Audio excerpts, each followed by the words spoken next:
조갑제 TV 시청자 여러분 안녕하십니까.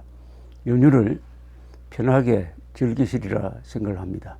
그러나 미국에서 일어난 라스베이거스 총기 난사 사건은 국경을 떠나서 참으로 가슴 아픈 일이고, 저런 끔찍한 일이 어떻게 문명국가에서 일어날 수 있느냐, 총기의 그 무서움을 잘 보여주었습니다. 한 사람이 400m 거리에서 호텔 32층에서 22,000명이 모여있는 군중을 향해서 자동 소총으로 난사한 것이 59명의 사망자 그리고 수백 명의 이 부상자를 낳았다는 데 대해서 정말 이 총기의 위험성을 잘 보여주고 있습니다. 저는 다른 각도에서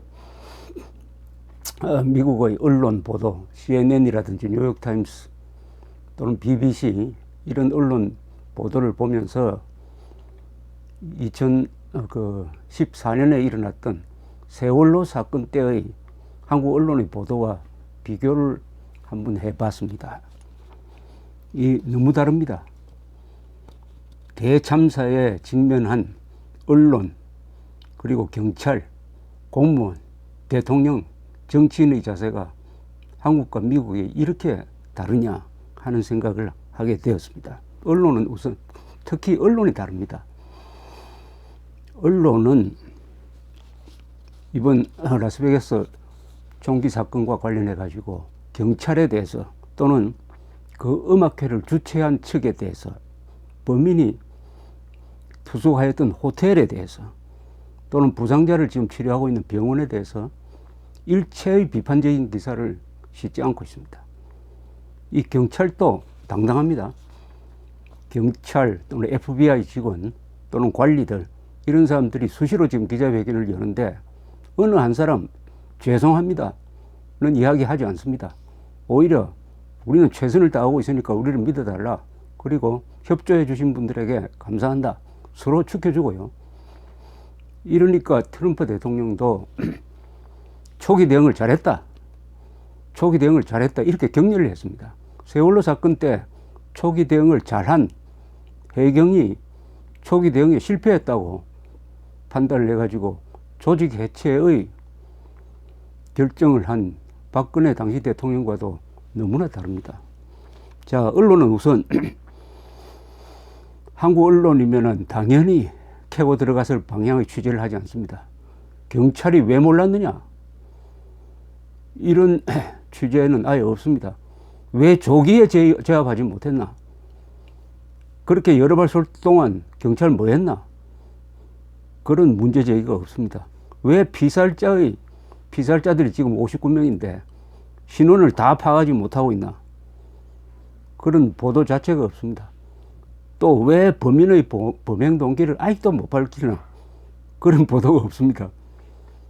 왜 호텔은 범인이 열정이 넘는 라이플, 이 긴 장총을 그 방에 가지고 들어갈 때까지 왜 몰랐느냐, 그런 문제 제기도 없습니다.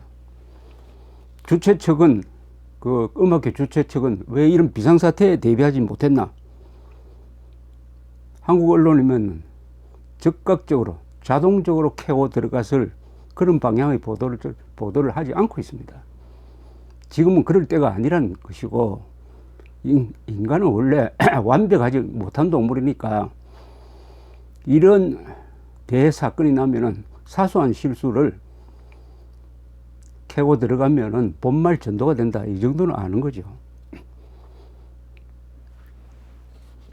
그러면 언론은 어떤 보도를 하고 있느냐. 지금 그 혼란 상황에서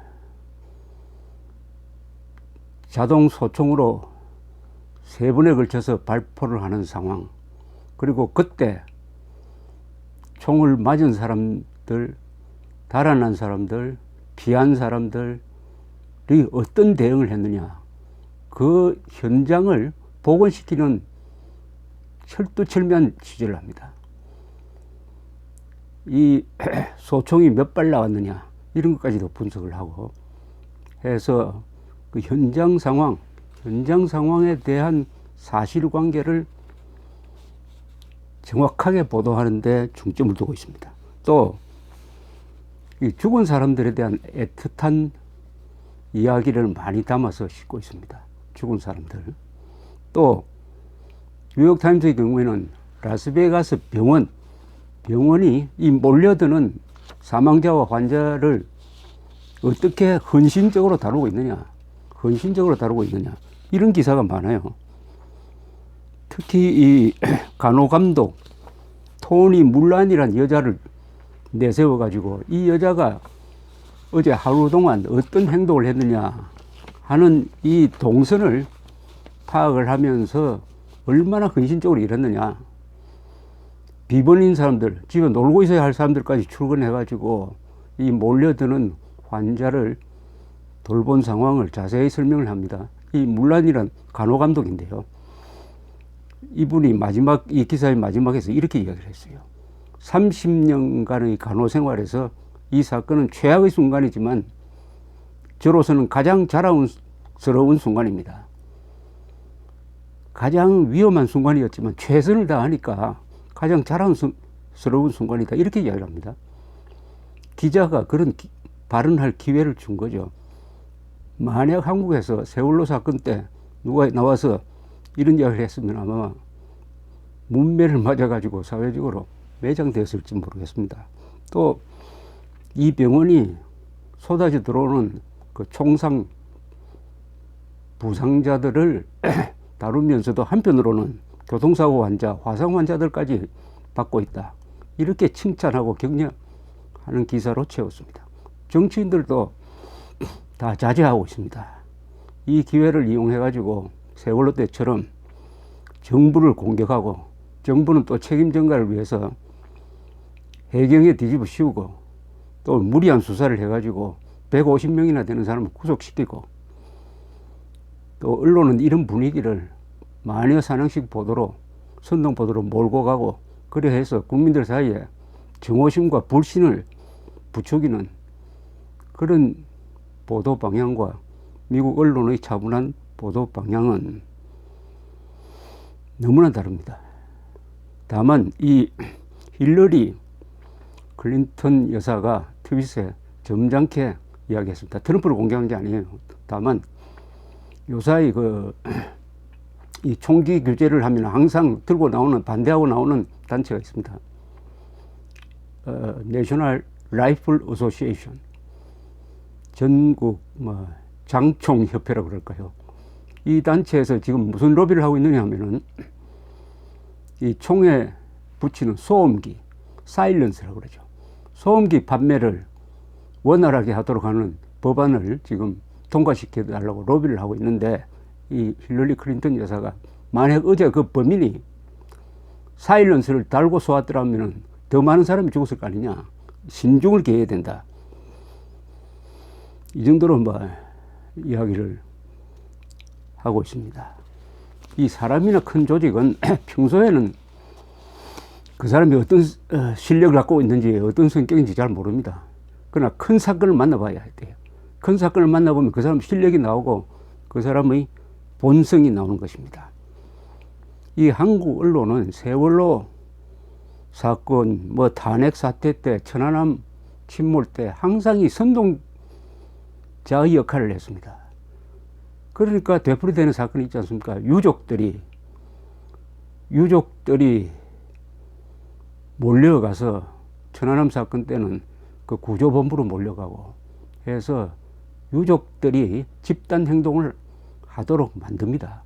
그런데 미국에서는 유족들의 집단 행동이라는 것은 참 보기 어렵습니다. 이번에도 아마 일어나지 않을 겁니다.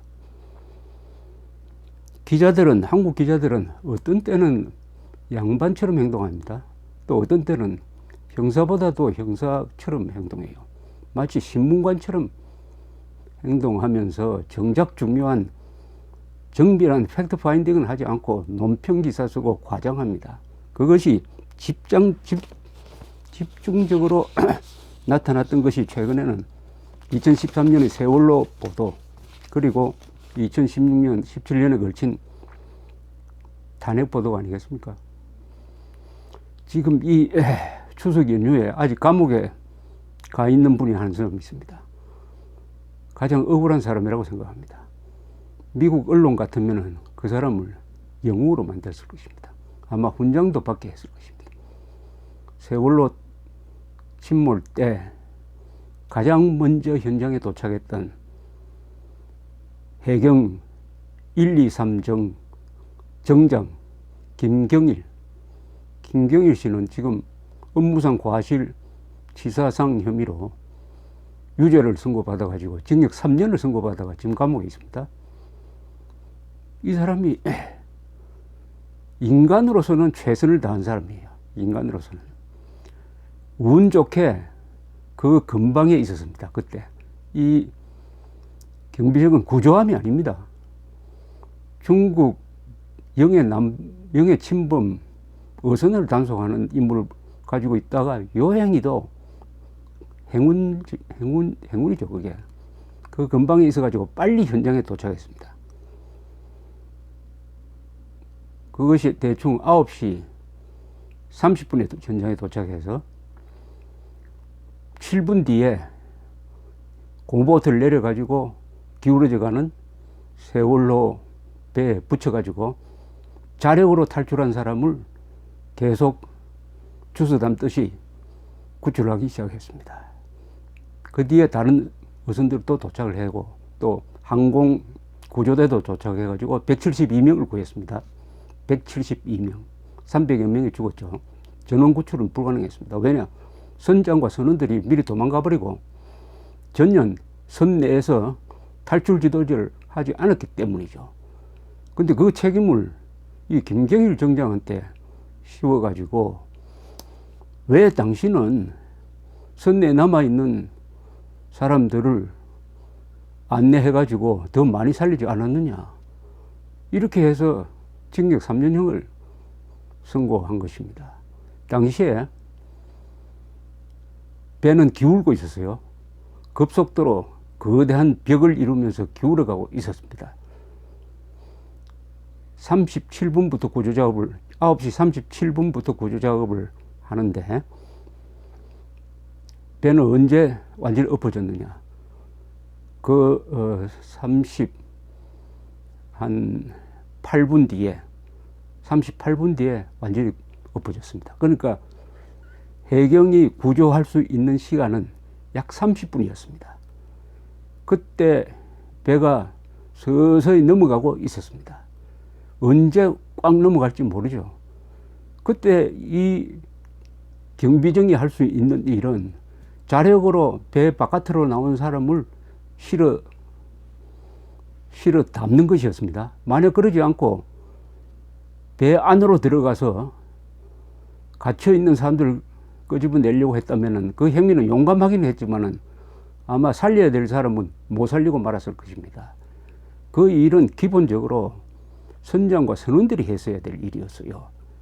그런데 그 일을 김경일 정장이 하지 못했다고 업무상 과실치사상 소방관이나 해경 구조대에게 이 법을 적용하기 시작하면 앞으로 정말 겁이 나서 제대로 구조를 할 수가 없습니다.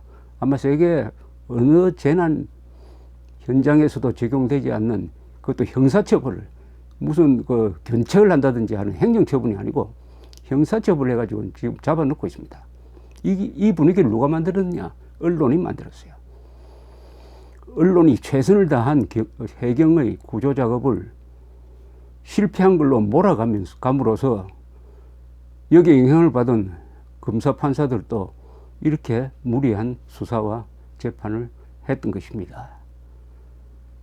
만약 한국 기자가 지금 라스베가스 이 사건을 취재한다고 한다면 지금 기자들 앞에 나와서 당당하게 이야기하고 있는 그 라스베가스 경찰국장도 아마 구속시킬 수 있을 것입니다.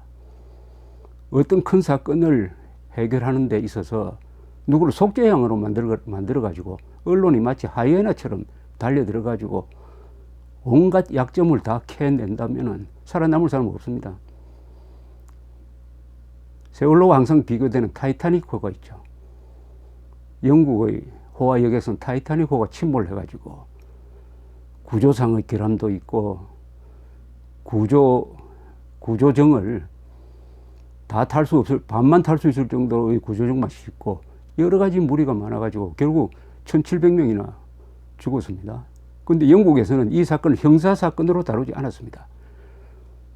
선주도 형사처벌 받은 적이 없고요. 어느 누구도 형사처벌을 받은 적은 없습니다. 다만 왜 이런 일이 일어나느냐, 앞으로 어떻게 막으려면 어떤 개선 조치를 취하면 좋으냐 라는 식으로 해가지고 문제 해결을 했습니다. 그 선주는 그 배를 타고 있다가 살아났는데 그 사람은 영국 상류사회에서 조용히 매장시켜 버렸습니다. 이것이 선진국이 하는 문제 해결 방식입니다. 한국 언론이 끼어들면은 문제 해결도 되지 않고 원한 맺힌 사람, 억울한 사람만 많이 만들고, 그러다 보면 똑같은 사고가 또 되풀이 됩니다. 라스베가스 총기 난사 사건 보도를 보면서 세월호 보도를 생각을 했습니다. 달라도 너무 다릅니다. 언론이 사실 보도에 충실하지 않고 마녀 사냥에 충실하면은 그런 사고는 계속 되풀이될 가능성이 많습니다. 감사합니다.